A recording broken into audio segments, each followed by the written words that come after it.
topic.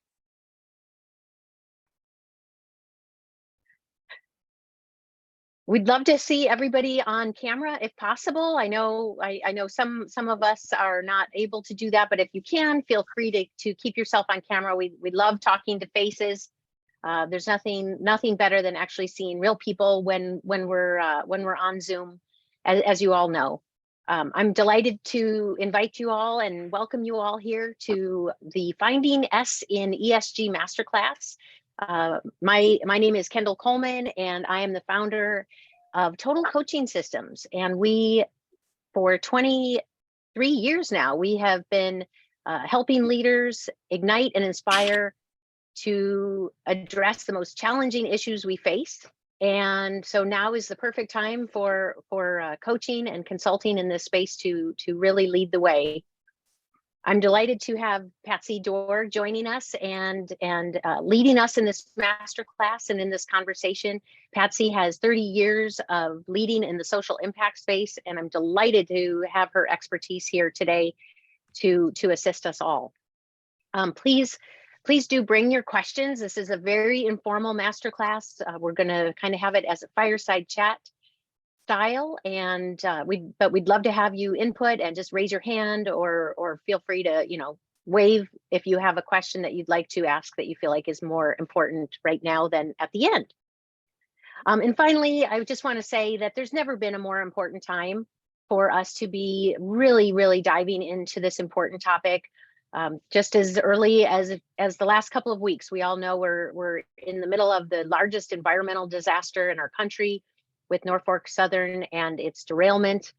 And so when you look at that, and that it actually is violating the E, the S, and the G, because it is actually not just a company issue, it's affecting communities all over the Ohio and Pittsburgh area. So I just wanted to bring that in. We're not going to spend time on that, but it's just an anchoring of how important this topic is. So love your questions, and let's go ahead and get started. Patsy, would you like to say anything to get us started? Sure, I would be delighted to. So first of all, thank you all for joining. We really appreciate it, as Kendall said. So it's great to be here, recognizing several of the faces here, but not everyone. But we are glad to be here. And the idea today is really to introduce the topic of ESG with a particular focus on the S, and the S being the people component, which we'll talk about a little bit more. But the idea is to really just get the conversation started, do some level setting around the terminology, as well as some trends and that we're seeing in the marketplace more broadly. As Kendall said, this is certainly not an isolated issue or set of topics. It's a global set of topics, opportunities and challenges as well. And we want to just introduce the topic, knowing that we will have further sessions to really dig into it in greater depth. As Kendall said, although I hate to say it aloud, I do have 30 years of experience in this space, which is hard to believe at 29. So, this is really difficult. But I have had a lot of experience go initially in the talent world for many, many years in investment banking, and then moving into diversity, equity, and inclusion for the bulk of my career. And then adding on to that, the broader umbrella of social impact, which I equate to ESG. As well, and getting into the more data reporting components of ESG over the past several years as well. So a topic that is near and dear to my heart, both personally and professionally, which I know is to all of you, which is why you're here today. And many of you are practitioners in this space as well. And of course, Kendall too. So again, we're glad to be here and looking forward to an interactive, informal dialogue. Yeah, so just to open it up, I'd love to hear from folks, what was it that really caught your eye about this class and that you really want to make sure you walk away with today? Like, what's the one thing, if you could really walk away with something helpful and useful, what would that be? And if you could raise your hand or just keep, just start talking or put it in the chat, whatever you're feeling, but would love to hear from you and open this up a little bit, open up our aperture to what would serve you the most.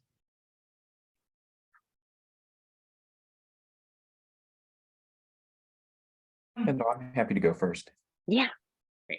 So one of my curiosities, and Patsy, I've mentioned this to you in the past, is kind of this arc of social goods, social impact, and then within that, ESG. And I know we're talking about the S part, which has implications for DIB. And it'd be interesting to know your thoughts on how we're seeing corporations, whether executive teams or the board level, how they're trending with that arc, with social good, ESG being part of that. And do we see more on sustainability than we do maybe DIB? How's that shifting, or is it shifting? So more of a trends discussion with everything under that arc, if I stated that properly. Sure. Yeah. Super helpful. Thank you. Kate. Oop, you're muted, Kate. Sorry about that. I'll go next. I'm a pretty easy target. In terms of joining this call, I was just excited to learn more about ESG. I think it's a new space for me. So, just really broadening my awareness and learning from you in terms of what this is all about and what we should be thinking about as a HR leader in the space and what that means for us. Wonderful. Thank you, Kate. How about Bonnie? Sure. Welcome.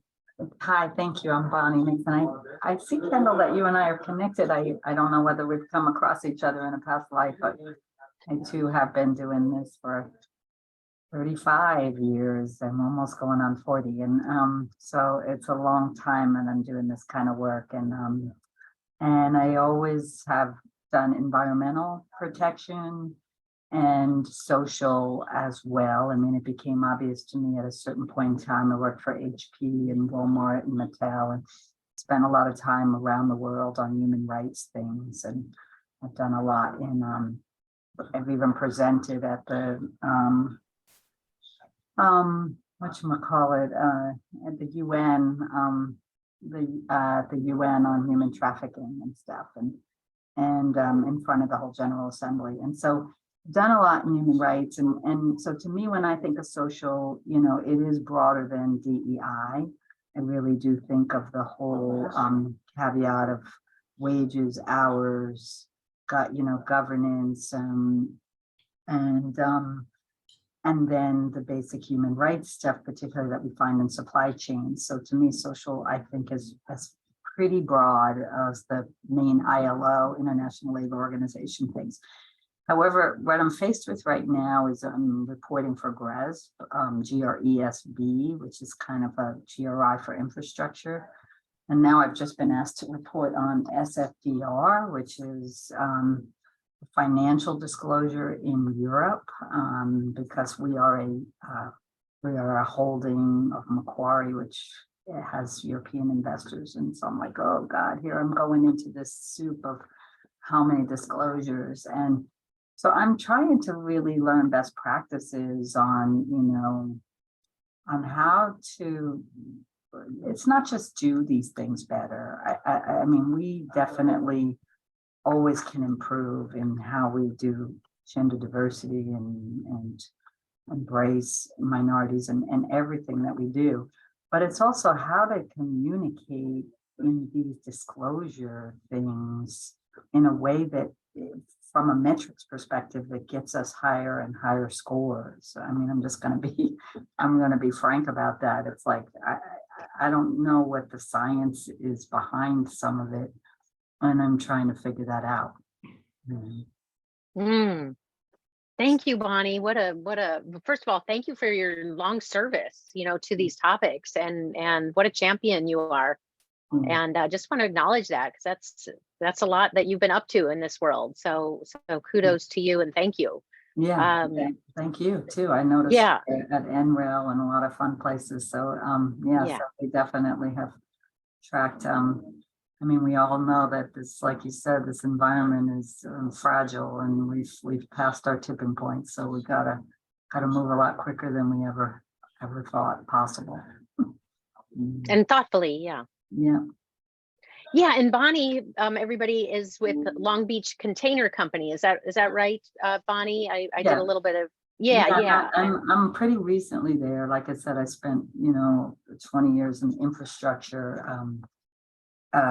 large scale infrastructure international, or mostly California and nationally, and then shifted over to HP and Walmart and Mattel, and now I teach sustainable supply chain at Harvard and UCLA.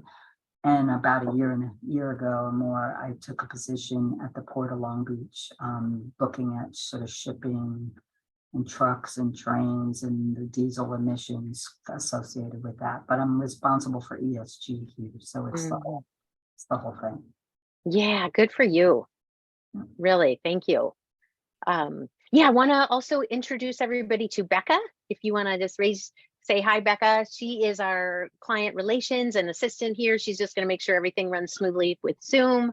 So thrilled to have her. And Chris Clark is also one of our consultants here who's working on another project at the moment, but wanted to listen in. So he's here, but won't be with us visibly. And then last, I would love to hear from James. James has got a wealth of experience as well in this area. So thrilled to have you. Yeah, thank you. It's great to be here. And, I'm not sure if it's, what we'll cover today on the call, but I always like to just raise it anyway, because I think it's something for all of us to be thinking about. I'm always looking for thought leadership in this space, and always looking to find a new resource or a new, way to think about this work. So I love that. But one of the things I'm sort of most interested in these days in general is really how do we, within this very challenging political and cultural landscape, how do we, flex our conversations with our CEOs and other leaders in our organizations so that we can continue to make progress?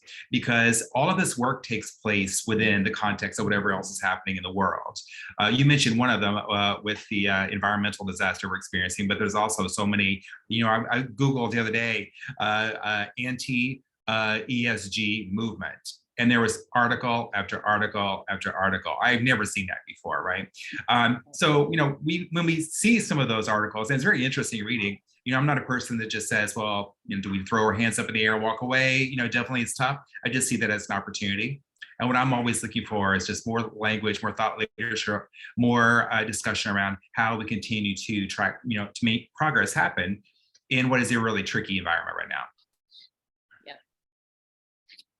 I will add that, just so you know, I'm trying to think of who it was. A really good article came out just a few days ago. I'll see if I can find it, that sort of said, there's pushback from the investors and world saying, fine, if you all want to push against this, but we're still going to require it. Yeah. There was an article in Forbes just this week about that. I'm not sure if it's the same article or not, but it was like, they were saying that CEOs aren't sort of throwing away their ESG strategies, but they are having to talk about it in new language and talk about how they can focus their efforts. Because the challenge with the landscape right now is that because it's so politicized, we're now looking at the election, right, in 2 years. So we know that we're going to have a rocky road for 2 years at least. And depending on the results of that election, maybe a different difficult chapter, right? So I think it's something for all of us to think about. How do we kind of settle into that and accept that and think about, well, how can we be creative and really make progress continue to happen? Yeah, I think it's a great point, James. A great point by everybody, because absolutely, there's a lot of research and articles out there, the ESG, I was going to say SEC, ESG, that basically are saying exactly that. And this is such a complicated environment that we're operating in, and particularly in the US, but certainly on a global scale as well. So I think the more that we can have these open conversations in a forum like this, the better prepared we can be to have those more difficult conversations with leadership and others in our organizations. But we will get to that for sure, hopefully today, if not ongoing. Yeah, our goal, oh, go ahead, Bonnie. I didn't catch James, or I'm sorry, James, who are you with? Well, my entire career has been in the financial services industry. So I've worked for, Merrill Lynch, Credit Suisse, Bank of America, all those big names we all know in financial services. For the last 8 months, I've undertaken several different consulting projects as an independent person. So that's where I am right now. We'll see if I go back and land in another, big corporate job or not. I'm still weighing lots of options out there, but right now I'm full-time consulting. Okay. Mm-hmm. Yay for consultants and coaches out there. Yeah, let's keep that going. It's a new world, new landscape. That's right. It is. Chapter for many of us. Yeah. I told Patsy that, I've woken up every day unemployed for the last 23 years and I just it keeps working out, so there's really something about living on the edge. And I think consulting provides that edge to life. And so if we can create a community for just information sharing and thought leadership, like you said, James, I think we're creating a community is absolutely something that we're up to, is creating these circles basically for us to be able to share inspiration, not just information. There's so much information out there, but we also really need to tap into inspiration. And just like you said, I mean, I love one of the coaching contexts we use in our coaching, which is to create from what's happening versus reacting to. And I feel like that's what all of us in this room are about, is about creating from what's happening and not, taking on the awfulizing of it's too hard, nobody cares, why should I do this?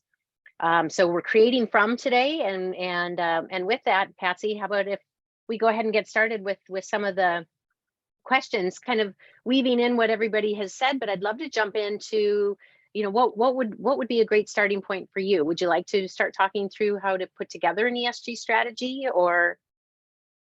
Well, I think maybe I'm thinking based on what, and yes, thank you. Yes and no, maybe a version of that. So what, and by the way, I apologize. So I'm in New York City, in Manhattan, and there is some construction going on next door, and it's been quiet all day until right now. So I really apologize if you hear some noise in the background. Hopefully it's clear. You're good.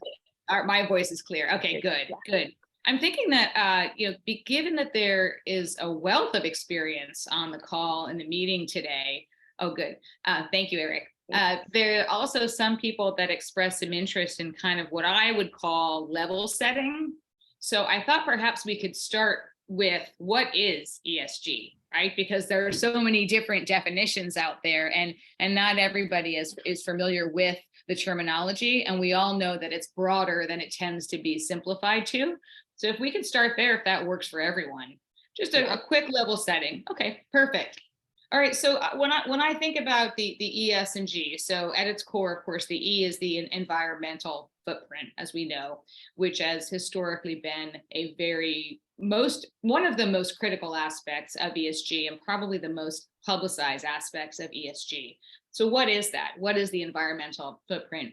I know Bonnie mentioned GRESB. I'm very familiar with GRESB, having just worked at UDR, Real Estate Investment Trust, focused on achieving a high GRESB score as one of our objectives. But at the end of the day, it's really about emissions, carbon emissions, water usage, waste management, climate and physical risk posed by the environment in different parts of the United States and different parts of the globe.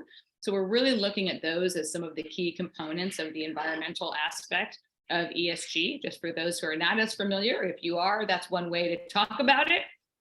The S, which we're going to talk about today, as was mentioned earlier, is certainly not, and there's nothing just about DEI and B, diversity, equity, inclusion, and belonging, but it isn't just about DEI-B. It's really more broadly about the company's relationships with its employees, or talent, as I refer to it, other institutions, partners, and the communities in which they live and work.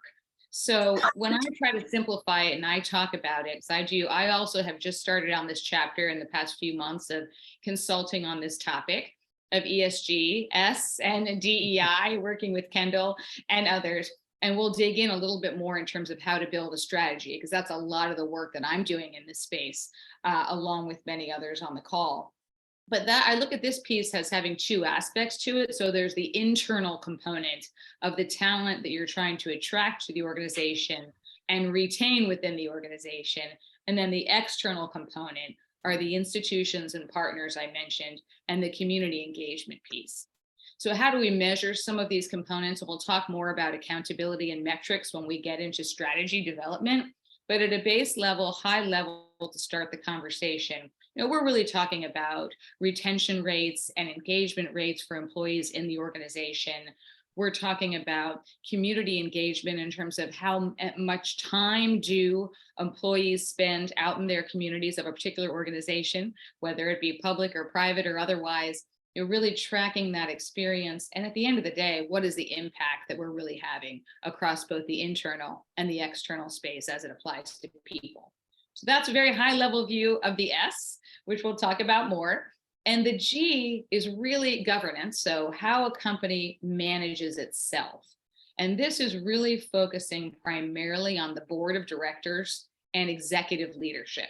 And very specifically what that means when we think about the metrics and the components around governance, it's executive compensation, which of course is publicized and released to the public in many cases through the 10K and the ESG or corporate social responsibility reports, the decision-making process, and how compliance and audit are managed within the organization. There is also a diversity component of the G, and that applies to the composition of executive leadership and the board. So the SEC, for example, and other regulatory bodies across the globe, so we are trying to focus globally on this topic, are certainly asking a lot more questions in recent years. Getting back to Eric's comment about trends, they're asking a lot more questions in recent years about the diversity of the board and executive leadership, and putting more and more requirements on that space, which is great and well needed. But at the end of the day, that's kind of the level setting around what is the E, what is the S, what is the G. I'm always doing research like we all are, and as Kendall mentioned and James mentioned, the opportunity to share thought leadership, share inspiration and best practices. I came across an article just yesterday published by an organization called Seyford, Seyford, and we're happy to circulate this documentation post the call. It's quite a very interesting, lengthy report. But what I found fascinating from a level setting sort of backdrop perspective is the following. The introductory paragraph was all about the fact that ESG, and these are their words, is safely part of the business lexicon and continues to move from a nice to have to a way of just doing business. And that companies are focusing more and more time and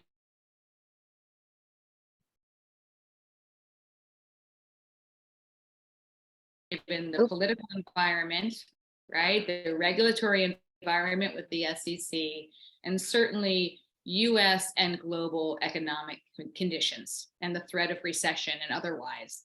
And the last line of the report I thought was quite telling, and this is not to by any means play down or ignore the anti-ESG movement that we're seeing in a number of different pockets, particularly across the United States.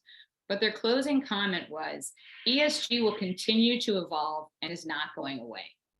So it's something to think about, right? And the other piece that I would add to that, and I know we have a number of other questions to address in limited time, but I would also add to that, and this is the optimist in me, again, not ignoring the anti-ESG movement, which is very important for us to pay attention to, but the impact investing space is growing rapidly at more than 25% a year. And in the US alone, currently, there are 1.2 trillion US dollars in assets under management focused on responsible impact investing. So we're also seeing that bringing up the importance, because when we start talking about investing in dollars or whatever the denomination may be, or the currency may be, that's really where we start to see the investors and the financial services folks paying more attention to this space. And like James, I've spent the bulk of my career in financial services and specifically in investment banking, where this topic has continued to grow and evolve over the years. So that's a little bit of a backdrop, just to kind of set the stage. Does that resonate for folks? Are there any questions that you have at this moment following on those comments? Patsy, I actually have a question. I mean, you were talking about governance, and I'm just curious your views on how far do you think the governance actually trickles down into organization past executives? Meaning, do you also associate that with performance management, with firm competencies, behavior competencies? Does that trickle into training? Does that trickle into firm values as stated publicly? Yeah, that's a great question, James. And the answer is absolutely. So when I reference the board and the leadership and executive aspects of an organization, that's really what the 10Ks and the SEC regulators are asking for and are focusing on. But in order to have an effective governance infrastructure within your organization, we're definitely seeing from a trend basis in some of the research and also based on experience that it really does have to trickle down, as we know, into the organization, to the extent that the compensation programs, not only the executive comp, for example, are reflected in all employees across the organization, that there's a pay equity component of that as well. There's where the DEI gets woven in again, that the performance management piece is rigorous, and that there is accountability built into the performance management system or process, more importantly, for ESG topics and S topics, as we're semi-focusing on today. But yes, it does trickle within the organization. And I think your other comment, James, about the alignment to values is so critical. I just did a session last night with an organization in Asia, and we were talking very much about the social case for ESG and specifically for DEI in this particular presentation. But a whole part of the conversation was really that, I know you and I have discussed this in the past, James, in various ways over the years, the importance of alignment to values. So how does an organization look at where they are in their ESG journey, and how does that align to the organizational cultural value system of that particular organization, as well as personal value system of the leadership and the employees who choose to work there? So absolutely all of those pieces are critical to governance as we build out a broader ESG strategy. Does that make sense? It does. Thank you. Sure. See, I have a follow-up, if I may, to something you said about 2 minutes ago. And you talked about the trickle-down effect. What about trickle-up? Aside from engagement and pulse surveys, how do the employees have their voices known so that that kind of 360 input is understood before the trickle-down happens? And is there an accountability mechanism built into that, as you were saying that just a couple of minutes ago? Well, I'm happy to respond to that. I know Kendall may have some additional views as well as others, but I think it's a great point. It's an absolute great point. And what I've seen in my past few roles over the past several years is that there has been a lot more focus. This is going to sound like it's going down, but just to address your question, from CEOs and leadership saying, what are our employees saying? And to your point, not just the engagement survey. In fact, I had a whole conversation at my last organization that we should really, frankly, and sorry, this is a little bit off color, but that we should really kind of not have an engagement survey. I mean, an 86 question, most organizations have 75 to 90 questions in their engagement survey. And most people, and bear with me on my little rant here for a second, not a rant, but a discussion. Most people do it at the last minute. So what kind of good data are you getting from someone who's sitting at their desk at 11:45 when it's due at midnight, answering 86 questions? So I believe one of the best practices, and I'll share this with you, is really more, and it sounds basic, but not a lot of organizations do this, is do a more frequent, much shorter pulse survey. So you have more timely information, more regular basis, less complicated questions to answer, so you can really take time to answer them appropriately. And plus the lag time between gathering the data and acting on it is much less. So you don't have that factor of, okay, we're looking at our engagement survey results from 6 months ago and addressing them now. We're looking at our pulse survey from a week ago and we're able to address it because it's simpler and more frequent. But putting that piece aside of the engagement survey, I think the accountability factor is for the leaders, all leaders across the organization, not just executive, middle management as well, to really understand what's happening there across the organization beyond the engagement survey. And I look at it, this is a very, very simple framework, but the quantitative piece is the pulse survey. And then the qualitative piece is really having those feedback sessions as part of the performance management process, as James alluded to earlier, making sure that managers are speaking to their employees at a base level and actually having real conversations, but also that we as a collective, we as leaders are providing opportunities for employees to get together and share their feedback on what's working for them and what's not. Not only at times of crisis, which is important too, and has happened several times, unfortunately, particularly in the United States over the past couple of years, as we all know, but to create those safe spaces for people to have those conversations and then filter up the feedback anonymously, collectively towards leadership, and downwards again, so that we're all responding. When I say we, the collective we, are responding to what we're hearing. It's a long-winded answer to your question, but I wanted to make sure to cover both aspects. I hope that's helpful. It is. Thank you. So Patsy or Kendall, I had one other question. I was curious to know, do you see ESG as something that will become normalized in terms of leadership, and or will there be, are you seeing companies have a role for, like we now have diversity leaders, is there ESG leaders across the organization, or is that typically served by the chief people officer, you know, in conjunction working with the executives and the board? Yeah, great question. Great question. Yeah, and I'm sure a lot of people on this call will have some views on that too. But my observation and experience is that to date, most organizations, industry agnostic, on a global scale, have those two roles separated. ESG sits often, if it's a financial services firm, it tends to sit within the investment arm of the business, in the impact investing side of the house. If it's a non-financial services firm, it tends to sit within the, and this is a generalization, by the way, there are always exceptions, tends to sit within the operations department of, or the strategy department of the organization. And then the DEI role tends to sit within the chief people officer function, or the CHRO function. Having said all of that, what I'm observing is a lot of organizations are starting to integrate those roles. And that's one of the reasons that we wanted to talk and highlight a bit more about the S in ESG, because the S is really the people, and the people are driving the entire strategy.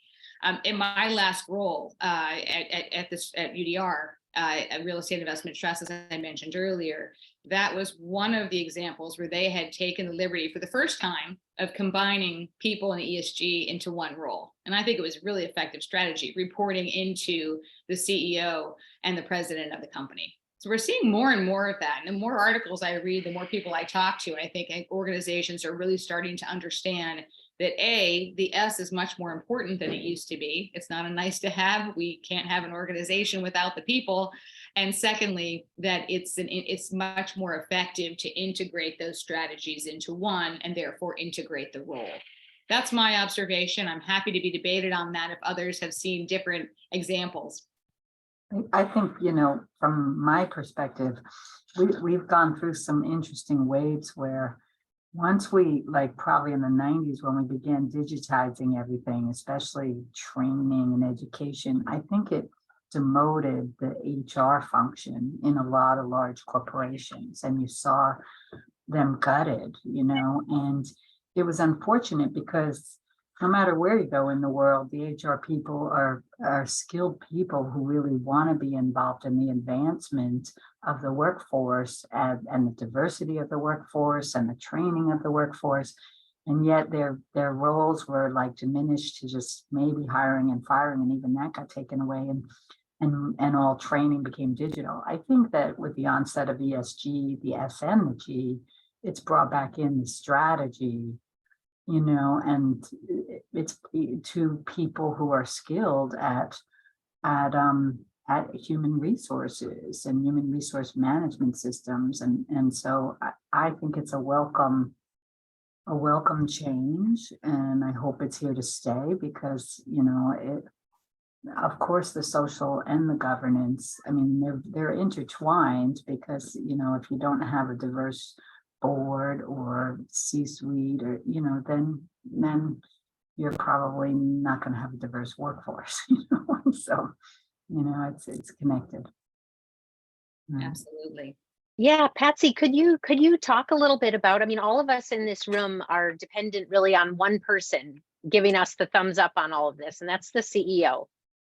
And without that CEO champion, at least in my experience of doing this, that we can put together all of the best ideas and even put all of the ROI numbers of why it's important to have a diverse workforce and create belonging. But without that CEO saying, I am with you, let's do this, you know, all efforts really halt there. And I know personally, you know, one of the things that we look for is a receptive and willing CEO before we will sign on as you know, coaches or consultants with them, because otherwise we're wasting our time really. And so I'm curious, how do we help everyone here access that courage to speak up And also to kind of have that boundary with the CEO before any programs start, that, hey, I want to make sure we have an agreement about what we're doing here, because I'm happy to spearhead this and be the champion of it, but I really need you to have my back. Yeah, so it's a great question as well, and I'm happy to opine on it. I think one of the things that we'll talk about at some point, or at least introduce today, as you know, Kendall and others, and Eric and James, we've worked on these projects before, the building out of an ESG or DEI strategy, and what are some of the most critical components. We have a framework that I work with, which has about 9 different components that are key to the success of any strategy. And the first is exactly what you just said, Kendall, which is the role of leadership more broadly, and the role of the CEO. I mean, at the end of the day, in its sort of simplest terms, if you don't have the support of leadership for ESG, for the S, for people more broadly, it's simply these strategies, and it's not going to work. It's as simple as that. And that's unfortunately when organizations run into greenwashing situations, right? Which is where they talk a really good game about ESG, or they're focused on people and culture, but in fact, the experience is not real for the people that work there and are part of the organization. So it is critical to have the CEO on board. It's critical to have the broader leadership team on board as well, as a collective, to really, to Eric's point earlier, hold people accountable for a set of behaviors that we want to build out as we try to build out a culture that supports and really advocates for ESG, and specifically the people component and the inclusion component of the cultural aspects of the exercise. So it is critical. I mean, how do you do that? It's tough. I mean, I think it's tough to really get right very quickly. I think it's a series of exercises. I mean, getting to know the CEO, really understanding what they see their role is in driving ESG, right? Or driving DEI. How do they see their role? Do they see themselves as a role model, which is critical, and they should? Do they see themselves as the person who needs to provide the resourcing and the energy and the budgets to make these things happen? Yes, they should. But they also need to ensure that their people are also going out and telling the same story and engaging their people in the same way, and are holding them accountable. So it's a matter of questioning the CEO, questioning the leadership team, asking the right questions, getting under the hood. It's not an exact science, it's more of an art, but it's absolutely critical for the success of the effort. Yeah. That's my view at a high level. Yeah, and I to take off of what James was saying, I remember having worked in a lot of financial services firms as well. I created a program called Bank Leaders of Tomorrow. And one of the tenets of that was to map the performance management system. Also had questions about how well is this leader, and really demonstrating and living and embodying the values. And actually the compensation increases were based on, in part, not just their competence, but also in their ability to to demonstrate the values, let's say, of belonging, of respect, of inclusiveness. So I think once you tie it also to people's paycheck, then people start moving in another direction. And we saw it with one of the banks in Colorado that adopted this, and they said it was the smartest thing they ever did, was put that into the performance system and the compensation. So something to consider to get those values aligned is, show me the money. Absolutely. And I would add to that, though, so we think about the broader strategy, the components of creating an effective strategy. So in addition to the role of leadership, and we won't get into all of them today, but another one which you can all imagine and likely expect is accountability and metrics, right? So how do you build that in? And that includes, as you just said, Kendall, the compensation piece, the performance management discussion, the accountability there. I'm going to use Thomson Reuters as a great example of a leader in this space. So Eric and I worked at Thomson Reuters together years ago. At Thomson Reuters, 30% of your performance rating was based on your contribution to leadership and employee engagement, inclusive of diversity and inclusion.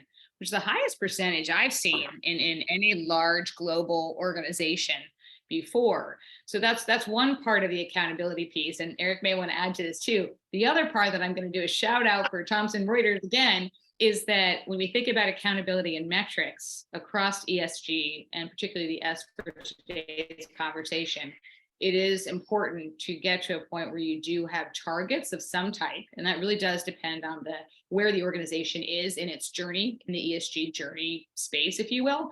But at Thomson Reuters, we got to a point, we had started at 16.5% women in leadership. And if you remember this, Eric, when our CEO said that within 3 years, he wanted to have 40% women in leadership. Now, this was a 45,000 person organization in over 100 countries.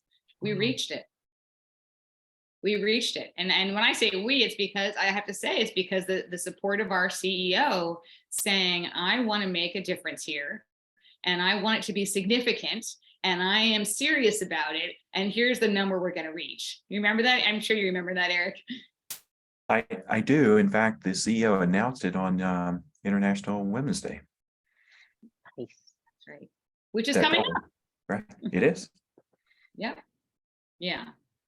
Yeah. So that's just sorry, Eric, go ahead. I'll add to that, Patsy, just to round out what I saw with the impact of ESG at Thomson Reuters is that eventually it just became part of the narrative. It wasn't a thing, a poster on the wall. It wasn't a message that came out every now and then. People just started integrating those habits day to day, and you'd see the various teams just kind of rolling with it, right, in terms of leading it and talking about it. So that's an observation that I made, how it evolved over maybe 18-month, 2-year period.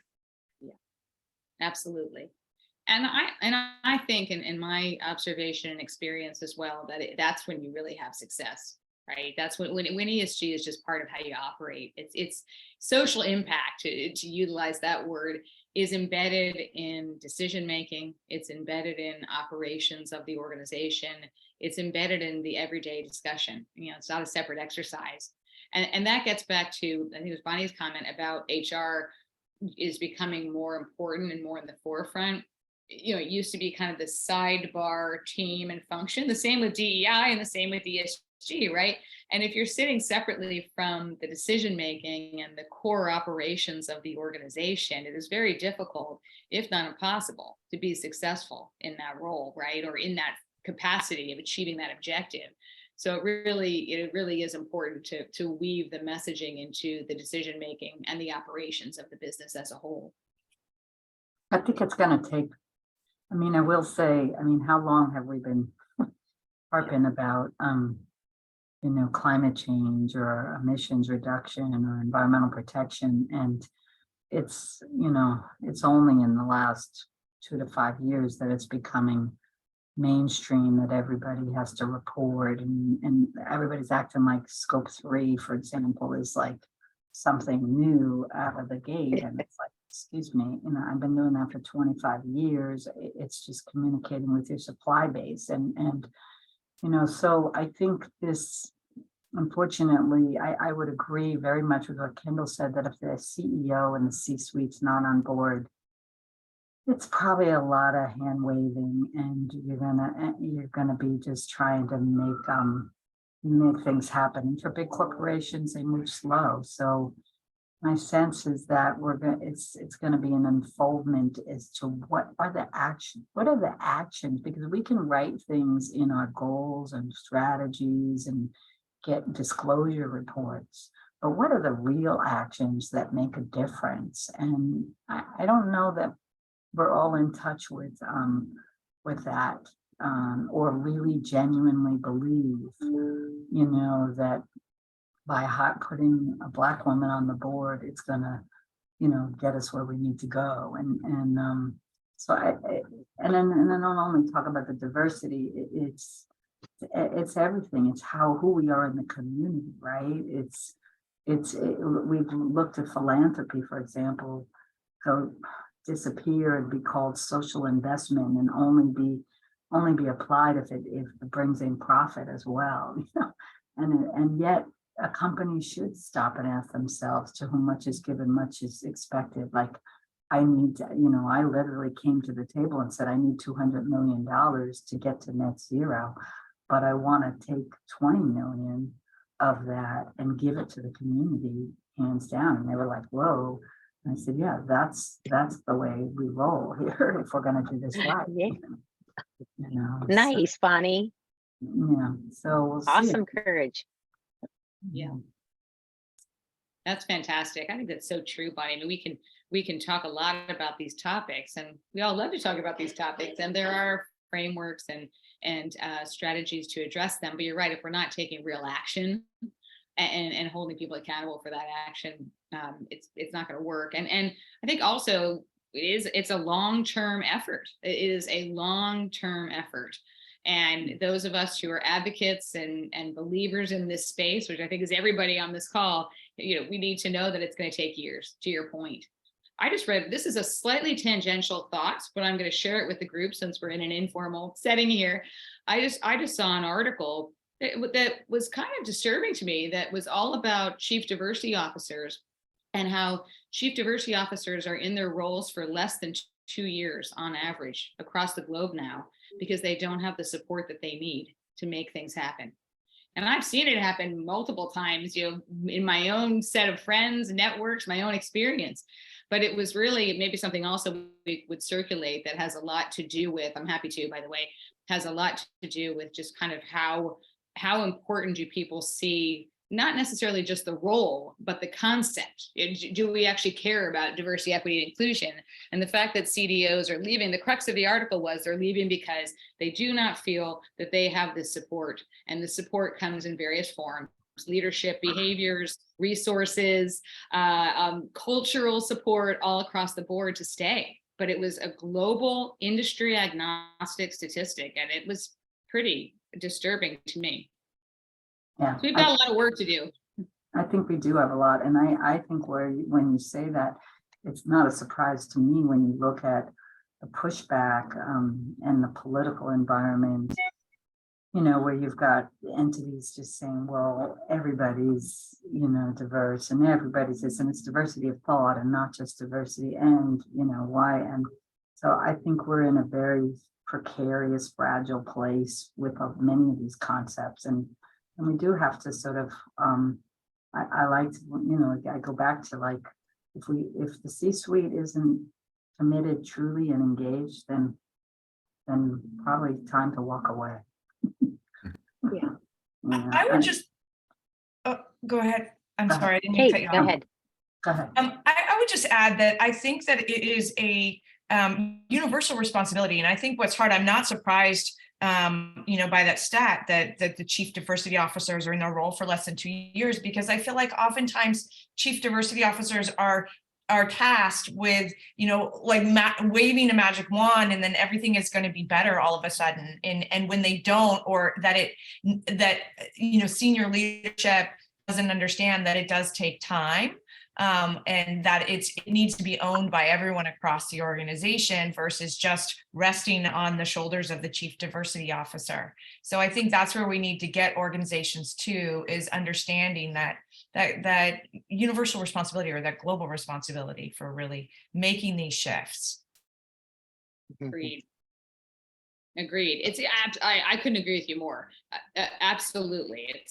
It's not, it shouldn't be thrust upon one individual to be responsible for driving change across the entire ecosystem. It needs to be the entire, I love the word, I just wrote it down, universal responsibility.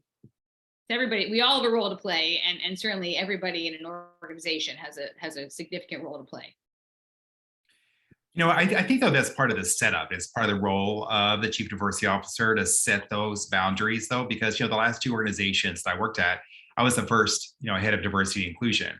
And 2 things I really was very clear on is, first of all, you know, I appreciate the concept of the CEO sort of championing this work, but I actually need him to go further and make it a part of the business strategy, because ultimately my role is a cultural change agent.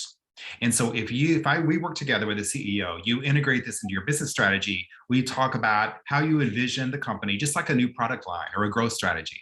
We're going to talk about it in business terms, and we're going to talk about what you think you want to see, and we're going to back up as much data as possible. You don't have to worry about how you're going to get there. I'm going to build the change strategy.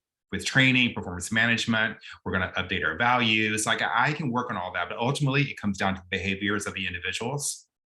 And that was very, very important in those last two roles, was to set that up front. Is I'm just the driver of the business strategy that CEO has set forth for me to do.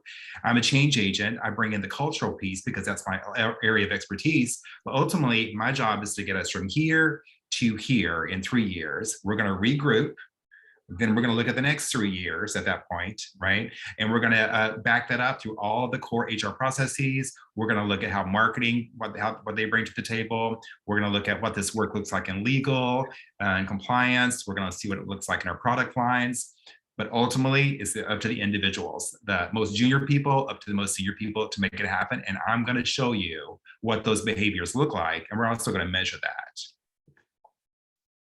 I'd love to throw out to the group, what are some of the companies or projects that you've worked on that really give some great examples of companies that have created belonging column practices inside the company?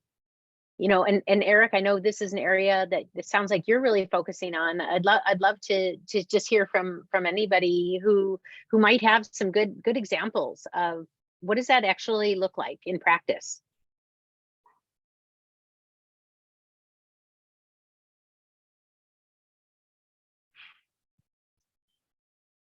Or Patsy?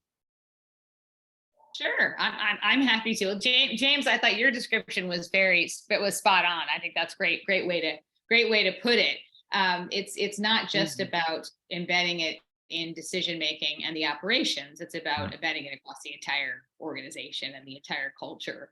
I mean, I think for me, like James, having been the first chief diversity officer in a couple large organizations, I mean, it's a challenge to really change the dialogue.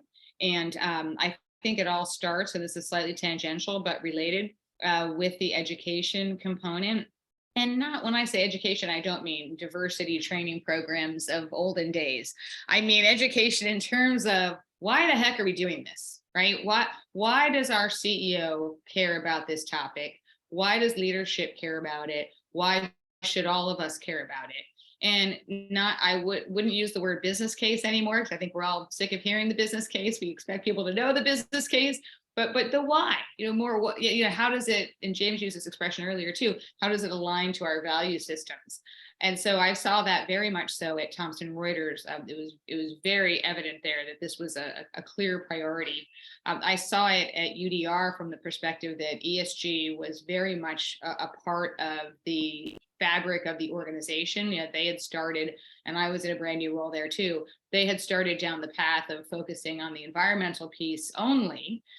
This gets back to Devani's comments around scope 3, working with SBTI and trying to figure out our scope 1, 2, 3 emissions and meeting our GRESB score, and how do you do that effectively? But the intent of the CEO and the intent of the leadership team, and continues to be the case to this day, has really been to say, no, we need a much broader focus. We really need to look into, we have an active people engagement team and strategy, but we need to lift up the conversation and really engage on the topics of people and governance equally as we do around environment, even though we're being held to different standards as a real estate organization in this case. But in any type of organizations, there hasn't been as much required external regulatory pressure beyond the E until recent years. And now we're starting to see that change, which I think will be a great opportunity for all of us in this space and for all of the many organizations,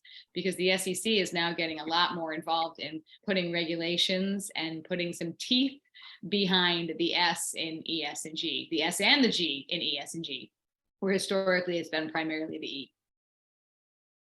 Great. Well, I want to just bring us to a close here. I can't believe the hour has flown by. And to that point around how do we communicate, I'd love to just share with you an upcoming masterclass that we will be doing called Speaking for Impact for ESG Leaders. And as many of you know, that I'm the speaker coach, and our team is the speaker coach for NREL, which is the National Renewable Energy Lab and the Department of Energy, among many other companies in this space. But that's really our passion, is to help these climate scientists get their work out into the world So we're bringing those best practices of how we coach and work with those leaders to everybody in this space. We have a masterclass that I'll share with you here. This one is the one that I'm talking about is the bottom one.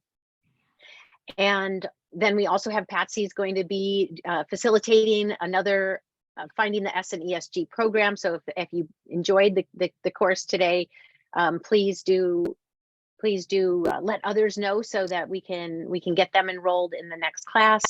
And I know, Patsy, you wanted to share a little bit about some of the coaching and consulting work that you're doing.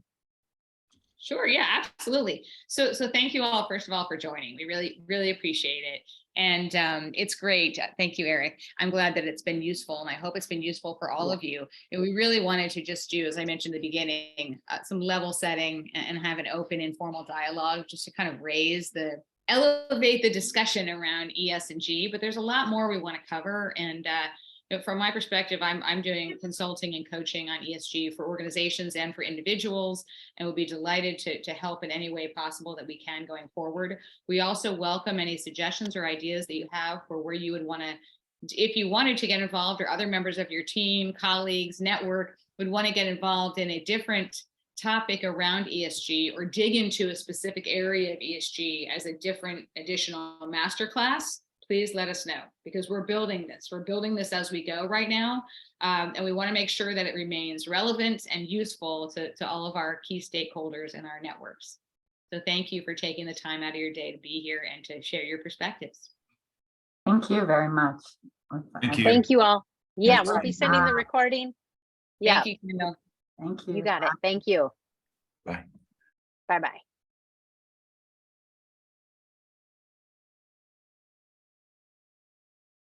Okay.